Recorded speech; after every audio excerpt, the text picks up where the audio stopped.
Welcome to my channel.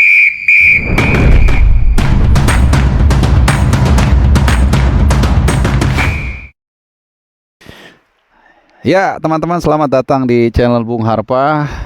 Saat ini gue berada di dalam stadion Qingdao Youth Football Stadium. Ya, dalam waktu 24 jam lagi kurang lebih akan dilangsungkan pertandingan yang sangat penting di tempat ini. Di belakang gue persis antara tim kesayangan kita Indonesia menghadapi China. Pertandingan yang tentunya tidak mudah seperti dikatakan Coach Sintayong di presscon. Walaupun kita tahu China saat ini ada di peringkat paling bawah, paling buncit tanpa ada 1 poin pun, tapi Sintayong tidak mau menganggap remeh, tidak mau underestimate ya, karena di sisi lain sebelum presscon yang berlangsung tadi sekitar pukul 6 sore waktu sini atau jam 5 sore waktu Indonesia Barat, walaupun agak sedikit telat.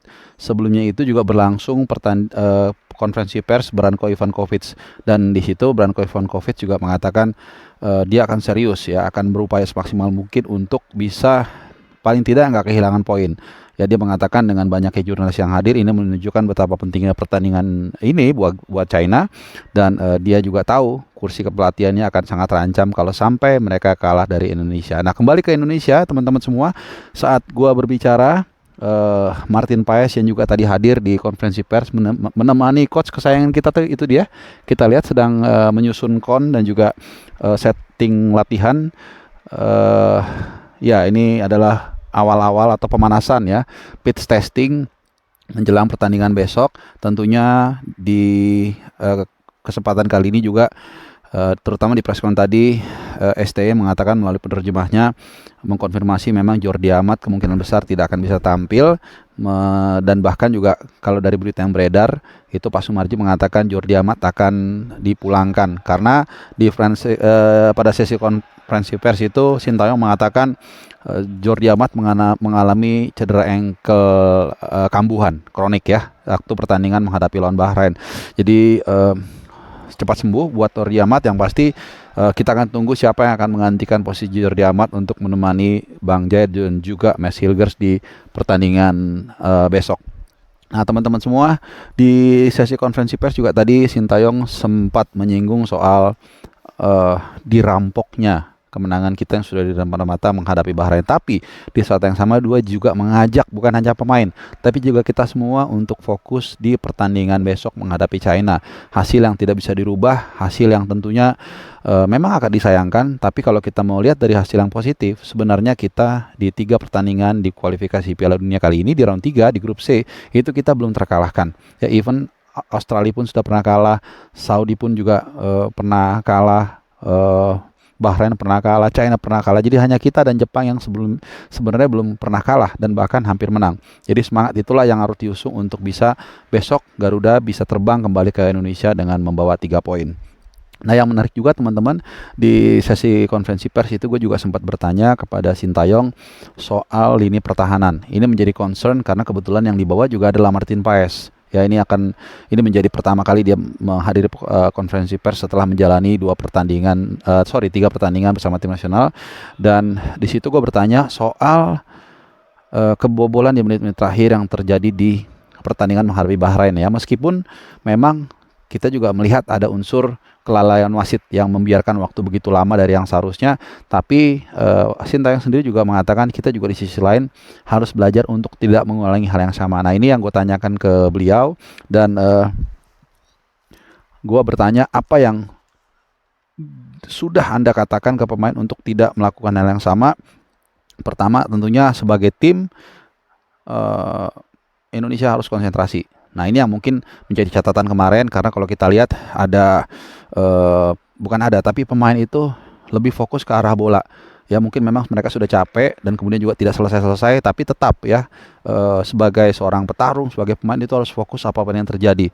Dan dia menekankan soal konsentrasi sebagai tim, terutama di menit-menit terakhir, dan juga belajar dari kesalahan yang terjadi. Jadi mereka kemungkinan besar sudah mengevaluasi tersebut dan sudah membriefing kepada pemain untuk tidak melakukan hal yang sama. Ini tentunya penting karena kita tahu pertahanan ini menjadi salah satu kunci, seperti yang dikatakan oleh Martin Paes ya, tim yang kuat itu pasti mempunyai pertahanan yang kuat juga. Defense sangat penting, dia mengatakan demikian. Dan gue juga melemparkan satu pertanyaan kepada Martin Paes, yaitu soal kekompakan di lini belakang. Karena kita tahu di pertandingan menghadapi Bahrain itu Martin Paes belum pernah bermain dengan Jordi Amat. Martin Paes belum pernah bermain dengan Max Hilgers. Jordi Amat belum pernah bermain dengan Hilgers. Jay Itzes belum pernah bermain dengan Hilgers. Jay juga belum pernah bermain dengan Jordi Amat. Jadi ini sebuah kombinasi yang baru. Tentunya ini tidak mudah. Dan kemudian gue tanya bagaimana Martin Paes untuk menangani hal seperti ini, dan dia mengatakan walaupun klasik, dia mengatakan dia tahu para pemain belakang ini mempunyai kualitas dan hanya butuh waktu. The more we play, the more stronger we can. Nah, itu sebuah pernyataan yang sangat penting. Jadi kita berharap setelah menjelang pertandingan kedua ini, tentunya sudah ada satu pertandingan yang dilalui antara Martin Paes terutama dengan Hilgers, apalagi sama-sama mereka punya roots ya, pemain diaspora. Mungkin ini akan membantu juga adaptasi supaya lebih cepat. Dan nanti kalau mungkin siapapun yang diganti, apakah Rizky Ridho, kemungkinan Rizky Ridho yang akan ditaruh di sana ya, walaupun bisa aja banyak kemungkinan lainnya. Ini tentunya akan lebih mudah adaptasinya, karena kita tahu Ridho dan Jai sudah bermain dalam beberapa kesempatan, dan bahkan terlihat dalam beberapa momen itu Rizky Ridho dimentori oleh Bang Jai ya. Dan saat ini mungkin agak kelihatan kecil ya di layar Anda kalian. Timnas sedang melakukan operan-operan pendek dalam unit yang utuh. Jadi kita lihat bagaimana latihan yang sangat intens walaupun ini masih pemanasan. Nah, ini yang teman-teman sering salah ya, berkali-kali kita itu para media, fotografer itu dikasih kesempatan untuk meliput latihan itu di awal-awal, biasanya 15 menit awal, mungkin lebih sedikit, dan setelah itu biasanya kita disuruh keluar biasanya ya. Tapi kembali lagi ini tergantung kewenangan pelatih yang mengizinkan atau tidak mengizinkan ya. Kenapa? Karena ini masih pemanasan ya, jadi apa yang mau dicuri gitu ya. Nah, by the way di situ ada Pak Sumarji ya, mungkin agak sedikit gua spill ya, tapi jangan deh, nanti kameranya susah lagi di setting. Jadi soal rumput, nah ini rumput kebetulan gue berada persis di atas lapangannya, persis gitu. Jadi ini info Super A1, bukan katanya, bukan comot-comot, bukan copy paste. Jadi ini rumputnya ini luar biasa bagus teman-teman, sangat bagus ya. Hampir nggak ada bocel atau cowak ya, hampir nggak ada ya. Cuman memang agak tebal sedikit ya, walaupun nggak setebal lapangan Lebak Bulus ya, tapi ini agak lumayan tebal ya, tapi bagus so far. Nah, kalau gue lihat walaupun dia bagus ya, beda dengan yang di Qatar mungkin, atau mungkin yang di Jeddah. Yang di Jeddah gue memang gak nginjak ya, jadi gue kurang tahu detail, tapi memang dia cenderung agak lumayan tebal. Jadi mungkin ini akan menjadi tantangan tersendiri. Mungkin hanya beda 2, 3, 4, 5%, tapi mempengaruhi alur bola yang mungkin gak secepat biasanya. Jadi mungkin ini satu catatan sendiri ya. Yang pasti stadionnya sangat luar biasa.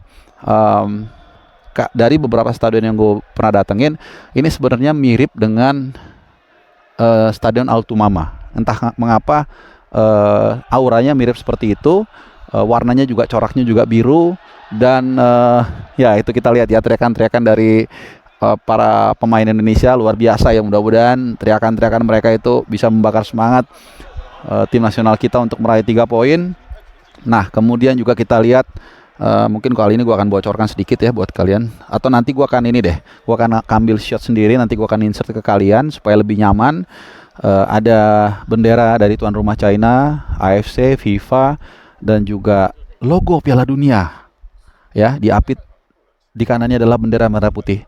Mudah-mudahan, kita nggak pernah tahu teman-teman ya, 2026 siapa tahu kita akan lolos. Dan tentunya kalau kita lolos, kita bisa bayangkan 3 pertandingan, 3 game, 3 kesempatan, lagu Indonesia Raya akan berkumandang di stadion-stadion di Amerika Serikat mungkin, di Kanada mungkin, atau juga di Meksiko. Who knows ya, mudah-mudahan ramalan dari almarhum Gus Dur itu akan terwujud.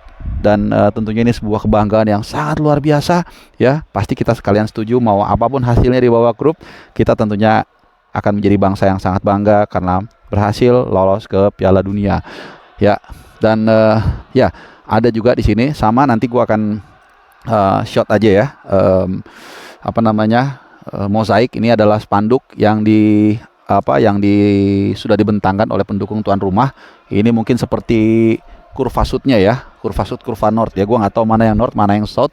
Yang pasti di sini adalah tulisannya The Great Wall Supporters of China. Nah, mungkin kalian bisa cari sendiri tuh ininya, apa namanya, basis supporternya. Dan kalau di sebelah sana itu Team Dragon, Chinese Football Fans Association of Team Dragon, fighting off apa nggak kelihatan.